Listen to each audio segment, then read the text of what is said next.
तो हम डिस्कस करने जा रहे हैं question number 4 dy by dx plus sec of x into y is equal to tan of x। ठीक है, तो यहाँ पर हम लोग कौन सा फॉर्मूला लगा लेंगे, dy by dx plus p of y is equal to q where p is equal to sec of x and q is equal to tan of x। ठीक है, अगला स्टेप क्या है हमारा, इंटीग्रेटिंग फैक्टर निकालेंगे। Integrating factor is equal to e raise to the power integration of p dx is equal to e raise to the power integration of sec x dx is equal to e raise to the power log of sec x plus tan x। ठीक है, तो e और log cancel हो जाएगा, so integrating factor आपका क्या हो जाएगा, sec x plus tan x। ठीक है, अब आपका इंटीग्रेटिंग फैक्टर आ गया है, तो आप स्टैंडर्ड क्या है आपका y into integrating factor is equal to q into integrating factor plus c। यह इंटीग्रेशन का साइन लग जाएगा, तो आप लिख सकते हैं y into sec x plus tan x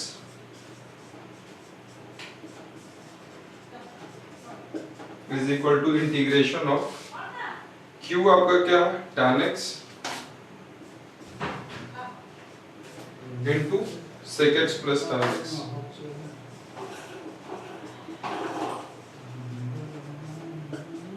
plus c। ठीक है, तो आप लिख सकते हैं आगे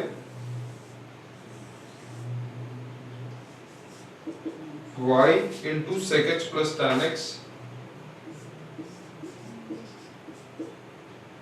sec of x plus tan of x is equal to क्या हो जाएगा, integration of sec x tan x integration of sec x tan x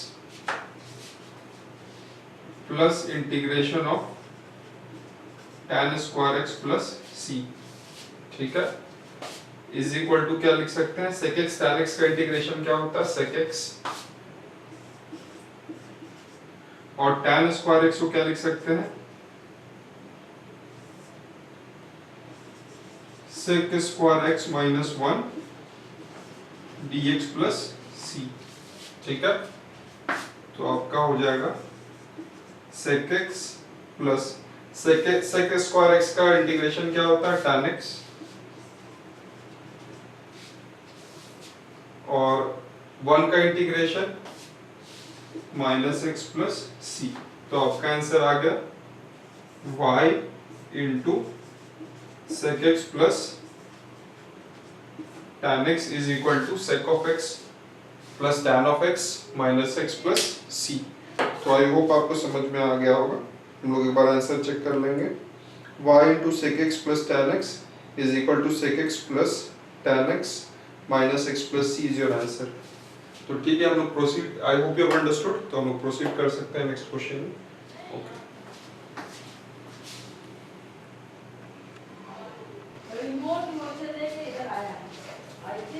hello students, तो हम लोग डिस्कस करने जा रहे हैं क्वेश्चन नंबर 5, है ना।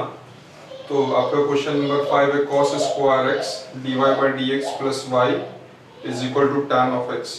ठीक है, तो इसमें dy और dx को हम लोग सेपरेट नहीं कर सकते हैं। तो पहला वाला जो how to find the general solution by separating dy and dx, फिर दूसरा उसका और अपग्रेडेड फॉर्म आया जहां पर हमने होमोजीनियस का इक्वेशन का इस्तेमाल किया और फिर उसको सेपरेट किया, वो भी नहीं कर सकते हैं। अब फाइनली हम लोग कौन सा स्टैंडर्ड फॉर्म यूज करेंगे, dy by dx plus p of y is equal to q, है ना। तो ये dy by dx plus p of y is equal to q के फॉर्म में नहीं है, तो पहले उसमें कन्वर्ट कीजिए। तो आप लिख सकते हैं dy by dx प्लस ये क्या हो जाएगा, बाई cos स्क्वायर x से सबको डिवाइड कर दीजिए, तो क्या हो जाएगा 1 बाई cos स्क्वायर x, ये cos square x by cos square x हो गया, into y is equal to tan x by cos square x। ठीक है, तो आप लिख सकते हैं इसको dy by dx plus sec square x into y is equal to, है ना, साइन बाई कॉस, तो ये तो इसको हम लोग लिख सकते हैं tan x into sec square x, है ना। ओके, तो ये और सिंप्लीफाई हो सकता है कि साइन बाई कॉस स्क्वायर, तो sine by cos cube x हो जाएगा। तो हाँ, इसको ऐसे कर सकते हैं, sine by cos cube x कर सकते हैं इसको सॉल्व। इसको पहले एक बार चेक कर लेते हैं, इंटीग्रेटिंग फैक्टर सबसे पहले निकालते हैं, उसके बाद हम लोग आगे प्रोसीड करेंगे। तो हम लोग जानते हैं क्या होता है integrating factor. Integrating factor is equal to e raise to the power integration of p d x is equal to e raise to the power integration of, आपका p क्या है यहाँ पर, सेक स्क्वायर एक्स है, सेक स्क्वायर एक्स dx, है ना। So your integrating factor is e raise to the power, sec square x का क्या होता है, tan x होता है, e raise to the power tan x, ठीक है। इंटीग्रेटिंग फैक्टर निकल गया आपका। ओके, तो हम लोग प्रोसीड करेंगे। अब हम लोग स्टैंडर्ड फॉर्मेट क्या है, y into integrating factor is equal to q into integrating factor plus c और इसका इंटीग्रेशन, ठीक है। तो हम लोग पुट करेंगे, so y into e raise to the power tan x is equal to integration of e raised to the power tan x और tan x sec square x into tan x into sec square x dx, है ना। तो यहाँ पर आप substitution लीजिएगा, tan of x is equal to t मान लीजिए, ठीक है ना। तो आपका sec square x dx is equal to dt हो जाएगा, ठीक है। तो सब्स्टिट्यूशन वहां करेंगे, so y into e raise to the power क्या हो जाएगा, tan x की जगह t लिख दे, is equal to integration of e raise to the power tan x की जगह t लिख देते हैं, ठीक है। और tan x की जगह t लिख देते हैं, और sec स्क्वायर x dx क्या है, dt है, ओके। और प्लस c, ओके। सो हम लोग लिख सकते हैं y into e raise to the power t, यहाँ पर i8 लगा देंगे तो i मतलब inverse l log a algebra आ गया हमारा, उसके बाद ट्रिग्नोमेट्री, उसके बाद एक्सपोनेंशियल।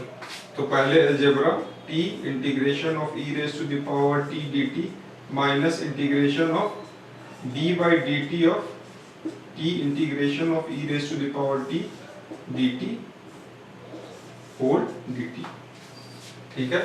तो हम लोग लिख सकते हैं y into e raise to the power t is equal to t into integration of e raise to the power t, तो e raise to the power t ही रहेगा, ठीक है, minus differentiation of dt by dt, so it is one only, integration of e raise to the power t dt, so it is e raise to the power t dt, okay. और plus c, यहाँ भी plus c, so y into e raise to the power t is equal to t into e raise to the power t minus integration of e raise to the power t dt is e raise to the power t plus c। तो e raise to the power t सभी में common है ना। So e raise to the power t से सबको divide कर दीजिए, है ना।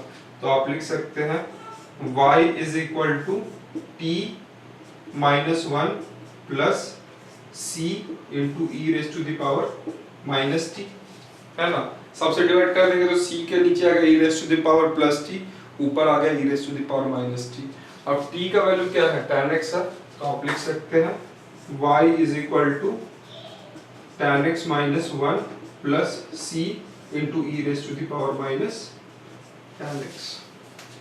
ठीक है, तो एक बार आंसर पहले चेक करेंगे। So y is equal to tan x minus 1 plus c into e raised to the power minus tan x। So I hope you have understood question number 5। कोई दिक्कत आ गया तो you can ask me। I hope you understood this question। Okay, so we will proceed to the next question। Okay, thank you very much।